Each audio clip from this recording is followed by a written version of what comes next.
We're officially here on championship weekend of the NFL playoffs. 2 games, 2 winners. These 2 teams will be going to the Super Bowl, and we're going to start off with the NFC because that is the bigger matchup, let's be real. It's the Seahawks, it's the Rams, it's the NFC West rival showdown.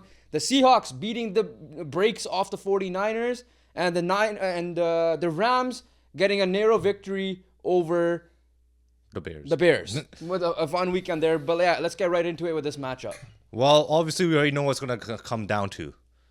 A really high-powered offense versus the Legion of Boom 2.0. So, obviously, that's the matchup everyone's be looking at. And in the regular season, the Rams did have success. They put up 30 points in the second matchup. But in the first matchup, that Seahawks defense kept Sam Darnold's 4 interception game in it, and obviously it ended up being a Rams victory there. But with the amount of turnovers that their offense gave, and the defense responded and held the freaking insane Rams offense down, and were able to get a narrow loss, even though it was supposed to be a blowout, which just shows you how great this defense is. And then just recently, I know the 49ers are injured and all that and all those things, but it was just pure dominance. 6 points. The game was over the first play of the game. At the end of the day, you still had Brock Purdy, you still had Christian McCaffrey, but holding that to 6 points, holding that to 6 points is still insane. And overall, right now, when you're looking at it, coming off of that performance and the Rams offense coming off their performance, you're probably giving the edge to the Seahawks defense in this. For sure. The way the Rams have been performing lately have not been good. Their special teams is still suspect. If I'm looking at their head-to-head matchups, I would still say the Rams were the better team overall in those 2 games. It was just that last quarter and a half plus overtime where Sam Darnold emerged. The Rashid Shaheed, which was the big add, special teams, especially 2 special teams, pretty much was the main reason why they got kickstarted in that game, right? Because that game, again, Sam Darnold threw a pick in their own. I don't know if it wasn't exactly in the red zone, but close enough to the red zone where the Rams got ball back. Defense did their thing. Shaheed gets the go-ahead punt return touchdown. I believe it was one of the return touchdowns. But again, ever since that Rams game, the Seahawks have been rolling. Yes, the Seahawks competition wasn't the greatest in terms of in terms of quarterbacks they have played and stuff. But again, they handled business in Week 18. They handled business again against the Niners in this week as well. Meanwhile, the Rams, after that game, essentially bad loss to the Panthers, narrow victories, or just like bad losses. Since the Seahawks, a narrowly victory, beating the Panthers in the playoff after giving up a lead. And even the Bears game, they had the lead, right? Am I mixing this up? The Rams game? The Rams-Bears game. Yeah, they had the lead. Obviously, Williams. Caleb, what am I forgetting? Yeah. Like, how do you forget the fadeaway 40-yarder? So, look, they had, it was a close game, but obviously they had to give themselves a cushion, and then Caleb Williams with the miraculous throw to go to overtime, and if it wasn't for that defensive play by the Rams, you arguably would have been talking about the Bears-Seahawks right now, because Sean McVay decided to go very conservative and forgot he had probably the MVP favorite in many people's eyes as his quarterback. But overall, this matchup, the elephant in the room is this: Sam Darnold versus the Rams. Yeah, that's okay. That's the main Here's the thing. We looked at the main matchup we saw, which is the Seahawks defense versus the Rams offense. That's the thing that's gonna get people tuning in if they obviously are football, like the people who know football are going to tune in to see that matchup. But like you said, the determining factor is going to be how Sam Darnold plays against the Rams defense. And in the last three matchups, one was last year's Vikings matchups, and then both of the games this year, the divisional games this year, he was not good. Other than that quarter and a half where he did turn it around, and again, that was impressive, don't get me wrong, but he was the reason why they were put in that spot in the first place. So that's going to be the determining factor. The main event, or the main thing that people are going to watch, is that side of the football where Stafford is versing this defense. But the X factor, the determining factor of this game, the main result of this game will come from what the hell Sam Darnold going to do against this Rams defense and just Rams front in general. The oblique injury is a concern at the moment as well. Yes, he was able to get by the Niners game, but again, it wasn't really big, tough competition for him. Yes, he was efficient enough. Didn't obviously need to make too many throws. The other X factor is, can K9 get rolling? He was rolling in that Niners game. Yes, Niners depleted injuries. There's a reason why Robert Saleh ended up getting a head coach, which we'll talk about coaches at the end of the video. But there's a reason why Robert Saleh did a good enough job that he got a second chance at being a head coach in the NFL. But can Kenneth Walker get going? Because all season long, the run game has not been good. They do not have Zach Charbonnet anymore. Right? He's out with an injury, out for the rest of the playoffs. So the question is, can he help Sam Darnold open the game up, and Jackson Smith-Njigba, and even Shaheed and all these guys just open the game up for them to get going? Because at the end of the day, the Rams defense are not slouches. Like, let's be real, right? Like, no. they could make plays. Like, Cam Curl made crazy plays in that Bears game, right? The overtime interception when they needed it most. Sam Darnold can throw picks. Sam Darnold has, like I said, he got one monkey off his back, like we mentioned in our recap video. He won a playoff game. At the end of the day, it doesn't matter how he won it, he won it. Now the next monkey is the big one, and that's the Rams. He lost threw 4 picks in the first one. He almost cost them the second one, and now he lost to them when he was part of the Vikings last year. He got destroyed. So the offensive line needs to help protect Sam Darnold, and Sam Darnold needs to make quick decisions, better decisions, and hopefully gets the run game to help him. Because this, at the end of the day, yes, you're right, 100%. The main matchup is, how is the Seahawks defense going to contain this offense, and can this offense be consistent? For sure. But that's the determining factor is going to be the Seahawks offense. Because if the Seahawks offense gets going, and you expect that defense to be as good as they are, like how the Legion of Boom was in 2013 when they beat the Broncos in the Super Bowl, you expect the Seahawks to win this game, especially with home field advantage. And obviously, we know what it's like, the 12s are like in Seattle at Lumen Field. So ultimately, the main thing that comes down to is, can the Rams offense just be consistent? Like, do not throw the ball away. Give the ball away. And if they do have a lead, do not give away the lead. And then on the Seahawks side of things, if we expect the defense to do their thing. It's just the offense, can they help that defense out, essentially? Like, that's what it just comes down to. Yeah, so when I'm looking at it in terms of, we're getting to a prediction now, I'm looking at it as the Seahawks are the better team in the moment.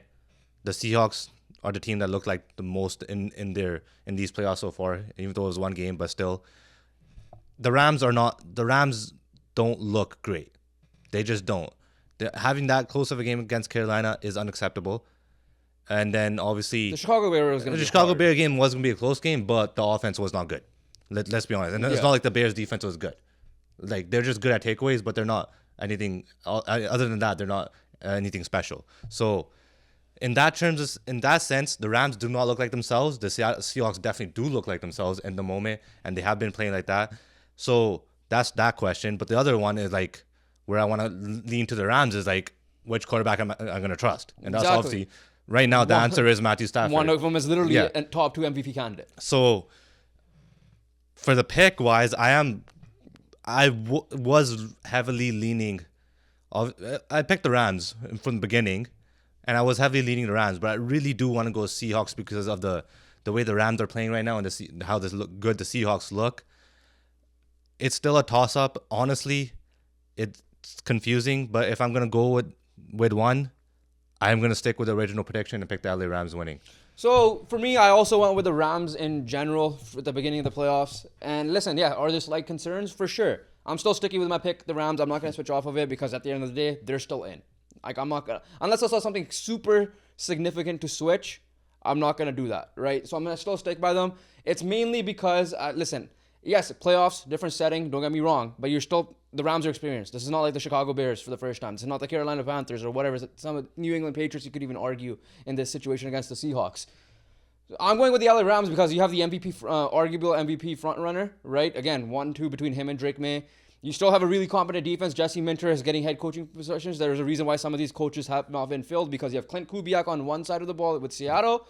You have obviously not Jesse Minter, sorry, Chris Shula. Yeah. I always mix the two up. Chris Shula on for the Rams on this side of the ball as well, who are probably looking to get head coaching opportunities, which is why we have still have some vacancies remaining in the NFL. So I am ultimately going with the Rams, and it isn't because anything I have against the Seahawks. I'm just sticking with my gut, sticking with my pick. I've said all year long the Rams are the best team in the NFL. Yes, right now you can argue that it is the Seahawks, but I'm still going to stick with the Rams. Experience, better quarterback, still a good enough defense to get the job done, and Matthew Stafford in the clutch, who else would you want at this point in the playoffs as well? Well, if you're gonna say if you didn't say that at this point, I was gonna say Tom Brady, but at this point in the playoffs. Yeah, but yeah, before we move on to the AFC Championship game, hit that subscribe button down below. We've been posting NFL videos all throughout this week, and we're not gonna stop now. Again, there'll be a lot of free agent offseason news coming. The big game is gonna be coming in a couple of weeks. We're gonna see who's playing in that as well. But so hit the subscribe button, hit the bell icon, because we're not gonna be stopping just because the season is coming to an end. We're gonna be doing off-season previews for a lot of teams, especially for the ones who just barely missed the playoffs. So hit the subscribe button, hit the hit the like button if you're enjoying. AFC Championship game was supposed to be a big one up until we got massive news on Saturday right after the Bills Broncos game, where Bo Nix is unfortunately out for the rest of the playoffs with a fractured ankle. How much is Josh Allen kicking himself right now? And the Bills in general, not just Josh Allen. Yeah, 100% he's kicking himself. Because knowing that Bo Nix is not there is like, we could be in that situation, and another, like in this case, another division rival matchup as well. Yeah, so obviously he's kicking himself, but we did all that Josh Allen and the Bills talk. Stay tuned for more. We'll be talking Bills in the offseason. Yeah, but like we already did that in our recap video. That was all Bills. Right now we're talking all Broncos. Yeah. And right now the Broncos did put up a great performance, forcing those many turnovers against Josh Allen. And offensively they looked really good. Bo Nix looked comfortable. Unfortunately, they're not going to have Bo Nix there. But the good news for them is they do have an elite defense. They do have good, decent weapons. They do have a decent, solid enough O-line and they have a great play caller, Sean Payton, where they could make everything comfortable for Jarrett Stidham, who's going to be the starter this week. And on the other side, we have the New England Patriots, who Drake May has not looked very comfortable in these playoffs. The Chargers really got to him, and the Houston defense got to him, and they get to everyone. The way we're talking about the Seattle defense, we got to talk about the Houston defense as well. But also the Broncos defense is up in the level of the Houston defense and the Seattle defense. So Drake May is going to have another tough performance. And another person who's been having tough performances is Will Campbell, who's been giving up a lot of pressures and has given up a sack in each of the last two games against these tough defenses. So he's going to be going up against Nick Bonito, which means his task doesn't get any easier, and obviously Drake May's task doesn't get any easier. So yes, Bo Nix is out. The Broncos are quarterbackless, but they're not down. They're down, but they're not out yet, in my opinion. Listen, yes, you're 100% right. Drake May did not look the same as he did during the regular season. And if some people are gonna say, "Oh, he had an easy schedule," like arguably an easy route to the Super Bowl, even could win it. Who knows about that? We'll talk about it. What matchup they get. But Drake May was still able to find the big play that needs to get done. Unlike some quarterbacks who have not had that opportunity, and including one of my guys, Justin Herbert, right? The guy who we ended up beating. Drake May made big plays in that Chargers game. He made a big play in the Texans game to get rolling. Obviously, they have a really good defense themselves. Do I expect Drake to take a heavy next step again like I predicted last week? No, because at the end of the day, you're right. They're playing a Broncos defense who's arguably top 3 in the NFL. It depends on how you want to rank it. For me, they're third, but like at the end of the day, they're top 3 for me overall, behind only the Texans, and who's probably my number 1, and the Seahawks, who are probably slightly number 2, right? And I don't think you disagree with that. They're the top 3. So the question is that can he just do enough to win this game? Because at the end of the day, the Patriots defense is really good itself. They got to Justin Herbert. Yes, granted, his O-line is trash, utter trash. He was able to put pressure on. They're able to put pressure on C.J. Stroud. Again, Houston Texans defense slightly better than the Chargers defense this year, but not as good as this Broncos defense is going to be. However, they're still able to. They still have Christian Gonzalez. They have Carlton Davis, who got a pick as well, a couple of picks, I believe, in the last game. They have a good enough secondary, in my opinion. You have obviously Milton Williams, a good enough pass rush, and you're going against Jarrett Stidham. At the end of the day, if you were able to C.J. Stroud does not look like the same rookie C.J. Stroud. Justin Herbert does not look like in the playoffs version of Justin Herbert during the regular season, but better than C.J. Stroud. You should be able to make Jarrett Stidham struggle. At the end of the day, you have Christian Gonzalez probably getting Courtland Sutton. You probably have Carlton Davis getting whoever their number 2 is gonna be. Right? Because it kind of alternates between who the guy can Franklin, be. Mims, whoever it is. Exactly. Yeah. Mims is a speed guy, so we'll see how it ends up going. And Dan Orlovsky said himself in that Chargers one, like, you don't know what this guy, their disguise and all that looks like at the end of the day. So, for me, like, the reason why we're going with this game second is it just sucks that Bo Nix did get hurt. I'm not taking away this opportunity from Jarrett Stidham. The meme is Nick Foles 2.0 could happen here, and we all know that. You have the recipe to win this game. Can Jarrett Stidham game manage his way to a Super Bowl? Can he be that Jimmy Garoppolo and get to the Super Bowl for the Niners did? And that's essentially the case is going to be. And to do that, one last thing, can RJ Harvey and the run game get going as well? In this? Like they do. And I think J.K. Dobbins' practice window open. I don't know if he's going to play in this though. Yeah, it's gonna be tough. I probably doubt it. Yeah. At the end of the day, you're looking at basically essentially a replay of the Chargers game and seeing if the Broncos offense, who do have a better offensive line, kind of just put up more points. Yeah. Because, and then at the end of the day, like the reason why Drake May was able to put that game away is just because one, he got opportunity after opportunity, because the other side in Justin Herbert, he wasn't doing anything. And the Chargers offense weren't doing anything. Yeah, so they were punting or giving the ball away. Yeah, this one, I don't think he's going to get any more opportunities. They're going to... Look, Peyton's going to scheme people open. I do believe that. I trust him much more than I trust Greg Roman. I'll just get that out of the way. Fair. Yeah. There's a reason why Greg Roman is fired and they got Mike McDaniel there now. Yeah, exactly. You obviously trust the O-line, led by Quinn Miners, ahead of whoever the Chargers players were, man. Yeah, exactly. Again, the run game isn't the greatest for the Denver Broncos, but RJ Harvey has come along in his rookie season and has, had some good games down the stretch where he was a good pass catcher out of the backfield and was able to hit some big runs. And he had some big runs against the Buffalo Bills as well. So the answer to the question is, can Jarrett Stidham game manage it? The answer is yes, because he has all the pieces.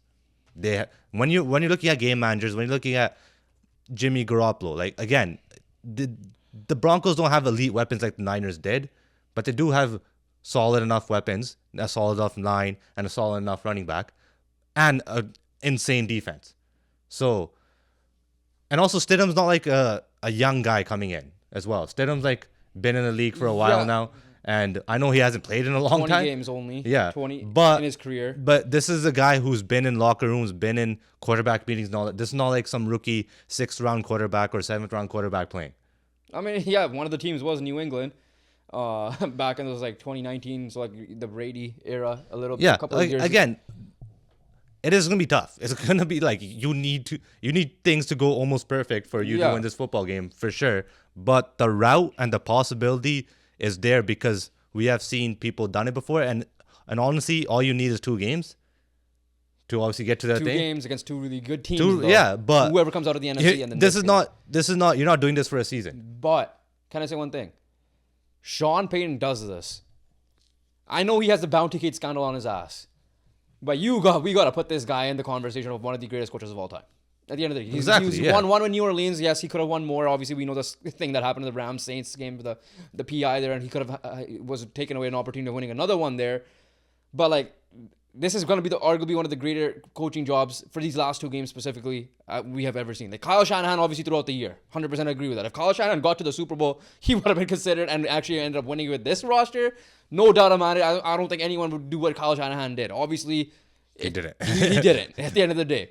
This one, yes, he still has more pieces than Kyle Shanahan did, but at the end of the day, you have Bo Nix, who, like, again, we're talking about one of the greatest draft classes ever. He would have been going against his fellow member in Drake May in this situation.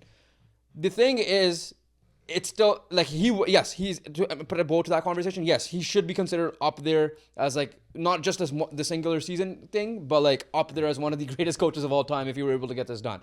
But to the other standpoint, like Jarrett Stidham, 20 games, hasn't really played much at all. It's not like he had a Gardner Minshew type year where he played a bunch. Jimmy Garoppolo at the end of the day was a consistent starter for the Niners. Nick Foles had a bunch of starts before that Philadelphia season as well. Yeah, as much as we want to say the storylines and all that at the end of the day, 3 games in 2019, 5 games in 2020, 5 in 2022, 2023, he had 3. And these are not even like, these are like, I'm talking about he started in a couple of these. Some of these he probably came in for a couple of snaps, right? I'm saying games here. I think the only ones he really played were in 2022 and 2023, which is Vegas and the first year Denver when he came in for Russell Wilson when Russell Wilson got benched by Sean Payton at the end of the day. So at the end of the day, yes, is Sean Payton going to get the scheme and all that open? I don't disagree with you with anything about that. The question is the execution. That's going to be the hardest part. Because at the end of the day, you have Christian Gonzalez, you have Carlton Davis, you have Milton Williams leading the D-line, you have the linebackers that are pretty solid. He needs to make quick throws, obviously help, running game needs to help him, and go there. Because, yes, you're 100% right. The Broncos defense will keep him in this game. I 100% wholeheartedly agree with that, because at the end of the day, how bad CJ Stroud played that game, the Texans were still in there, regardless of the situation. You're able to strip sack Drake May clearly in that game. He needs to take care of the football. But at the end of the day, for me, and I guess we're going to get into predictions here in a second, I think it's a tall order at the end of the day. And for that reason why I'm still going to go with the New England Patriots. Because A, I just can't go against that at the end of the day. B, you still have an MVP level quarterback playing on your roster. C, you still have a solid enough defense to give him trouble. And I feel like Drake May will get those 1 or 2 plays like he did in his first 2 playoff games in his career and get the job done and go to San Francisco for the Super Bowl. That's my prediction. I'm going Rams, Patriots. I'm picking the Patriots. Pretty much because like everything I said. Yeah, I think it's gonna be like the Chargers game, but like the Broncos make it a little bit more closer and a little bit more competitive. The Chargers game was relatively close till the second half. In terms of what the... I mean, I don't count that as close, man. The Patriots were going to win that. Everybody knew the Patriots were going to win that football game because the Chargers weren't moving the football. So I can't technically consider it close at all. But I think it's going to be much closer. I think much the defense made it closer than it was. The defense gave them an opportunity, is what I'm saying. Yeah, but which is what I'm expecting this Broncos team to do. I'm also expecting the Broncos team to move the football. Okay. Much more. I'm not expecting to be like what it was a 16-3 or 24-3, whatever it was, or 24-6. I don't remember what the scoreline was. 16-3. It was 16-3, yeah. So, yeah, I would expect more like a 16-10, possibly a 2013. Maybe a pick six in there, like if the defense could get a pick six, fumble six return. Like possibly a 2013 game. Like it's gonna be like it's just gonna be a better Chargers game. I like how the Patriots Chargers were. But at the end of the day, like you said, it's just too tall of a task to overcome. So again, we have the same pick, the Patriots Rams. So congratulations, Broncos and Seahawks, I guess. But hey, we weren't that bad with our picks this year, I would say. Yeah. No, not really. We weren't. What were we different in? Broncos and Bills. That was the only one we were different in, and you ended up getting that. But everything else, we were right. Like, we both had Patriots, we both had the Seahawks, and we both had the Rams winning their respective games. Yeah, I got all my divisional right. I think you... I got it wrong because we only split on Bills. I got two wild card wrong. You got one wild card wrong. So relatively, we are not jinxes. Now that I said that, I probably jinxed it. But at the end of the day, that's what this is. So ultimately, both of our Super Bowl predictions are going to be the Rams beating the Seahawks, the Patriots beating the Broncos. But before we close it out, we also had some head coaches that have been announced. We're going to do a quick reaction. We're not going to try to do a 20-minute recap because we'll probably save some of that for next week when maybe we get more hires.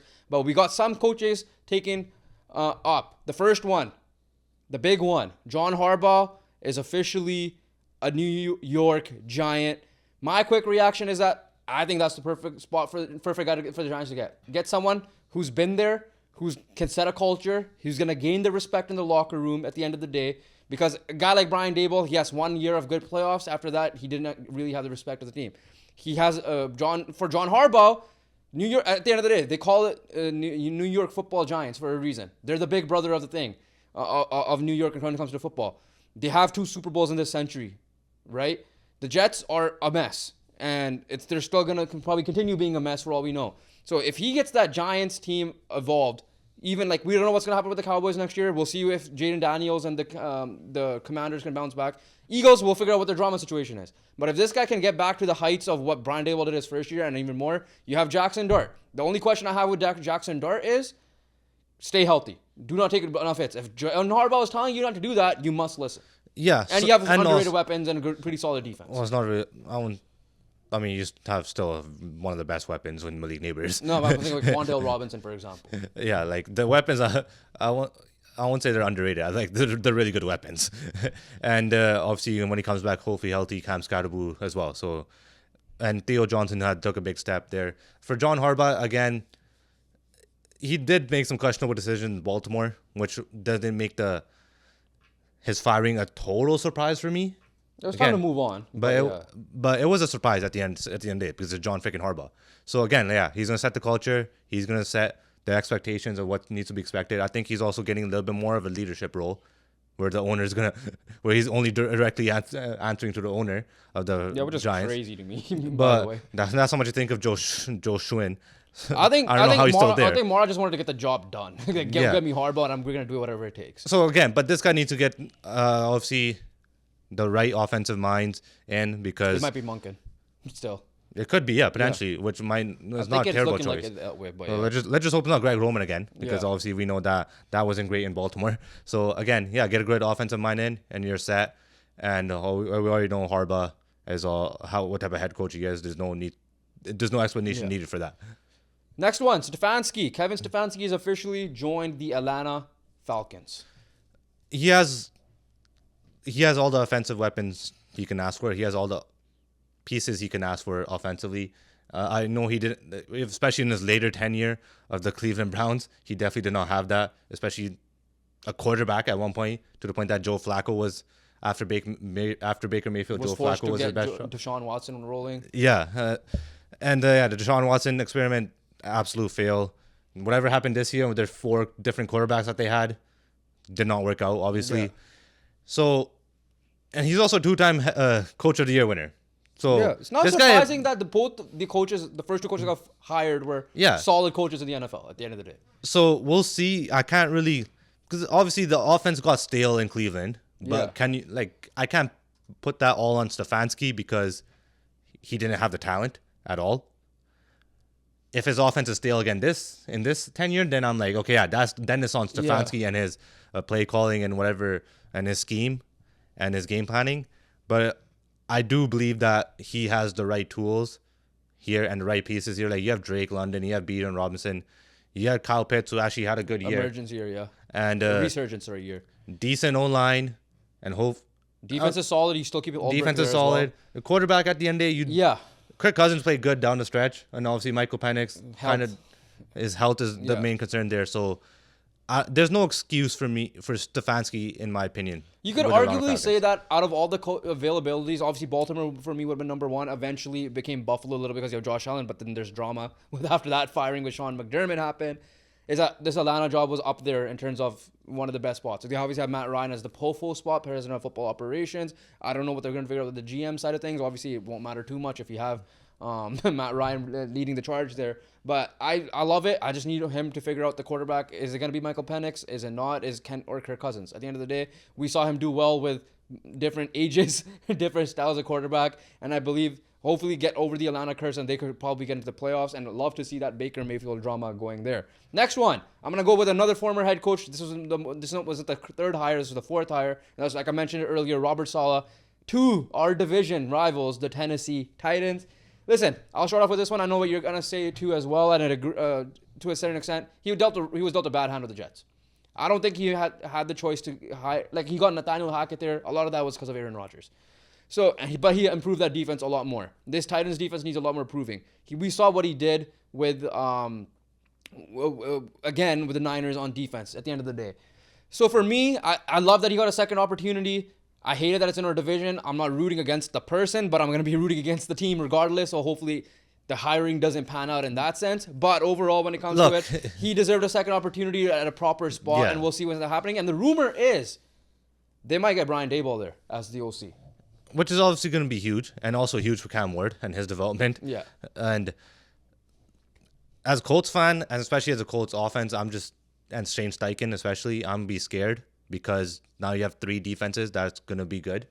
And Robert Saleh, and I'm not saying Tennessee Titans like good in terms of like they had all the talent. DCs as well. But like we saw what Robert Saleh did with limited talent in San Fran, and they got the job done. So all 3 defenses in the division are going to be good. Hopefully the Colts could figure out their defense and start doing something. And they can get a very nasty D-line here, because they could get David Bailey in the draft. They could get Reuben Bain in the draft. They already have Jeffrey Simmons, who's still a beast. They have Tavondre Sweat, who's absolute tank himself. Yeah. And you get an absolute and a potential franchise edge rusher. I mean, we saw what it did for the Houston Texans when they got Will Anderson. Yeah. And Reuben Bain is obviously that guy, even though in general, the Miami defensive line is really good overall. But the Miami Hurricanes, the U. Hurricanes, yeah. The U. Yeah. So, and you have Robert Saleh, who is obviously bona fide great defensive mind in the game, it's gonna be scary times for offenses just in the division overall, not just the Colts. I'm just saying it as a Colts fan. And then offensively, if you get Daboll, that'll be huge for Cam Ward because Daboll did something year one with Daniel Jones, and obviously was a big part of how good Josh Allen became. Last hiring was this is going to be I believe a first-time head coach in Jeff Hafley, who was now former Green Bay Packer defense. He's now joining the Miami Dolphins, who fired Mike McDaniel, and as I mentioned earlier, he is joining the OC position for the Chargers, which is a good hire for them, and we'll see what Justin Herbert's step could take after in that offense. But sticking with Miami, listen, I can't say listen, we know, especially you loved Jeff Hafley as the DC. As a DC, well, they had to get rid of they had to replace him. No, I know. Not replace. They needed him to replace their previous DC. Yeah, that's what I'm saying. But you loved him as what he did there. Obviously, he sucked. That Micah was injured, and they couldn't get the job done in the playoffs, unfortunately. But overall, let's see what he's like as a head coach. I'm not gonna sit here and say anything crazy. At the end of the day, can he be what DeMeco Ryans and how he set the culture there in Houston is gonna be in terms of defensive side, or is he gonna be those DCs that haven't worked out, like Brandon Staley, for example? Ultimately, we're going to find out the true answer. Yeah, it's a good opportunity. It's a good hire. He's a deserved hire to be a first-time head coach. Yeah, for sure. But I think the main thing comes down to what direction is Miami really going to take. Yeah. As well. They got to figure out what the Tua situation. They got to figure out a lot of stuff. Yeah, because the defense is meh. There are also a lot of rumors during the season that a lot of them will get moved, and obviously one of the main pieces did in Jalen Phillips. Yeah. And we don't know what the hell there's going to be offense and what's going to happen to Tua. And overall, what are they going to do to add? At the end of the day, we're going to see who their quarterback is going to be, which offensive side is going to be. It's a first-time head coach. We're going to see there's a lot of questions. Even defensively, you got to look at it. But rooting for the guy in general. Because even defensively, you got to look at it too. Exactly. Not just offensively. Literally the whole football how is he going to do it? Because we saw how Dennis Allen, for example, that was another name who struggled as a head coach, but we know is a good DC. So overall, it's a good opportunity for him. It's a good spot, I think, in my opinion, in Miami. Miami just has a lot more questions, issues, and that we'll address more in the offseason. So that pretty much wraps it up for all the head coaches. So we still have 6 openings. We don't need to go through each of them. I do believe the best one right now is working with Josh Allen. The worst one for me is Pittsburgh. Unless you're a head coach, then you might have a lot of longevity in Pittsburgh because they only have had 4 head coaches in their entire history. So we'll see where it ends up going for these guys. But comment down below once again your Super Bowl prediction. Who's winning each championship game? We want to hear it in the comments down below. And what other head coaches these teams what teams are the vacancies will get head coaches and during this next week as well. We appreciate everybody guys watching. Make sure you guys hit the subscribe button. Road to 200, and we'll catch you guys on the next one. Peace.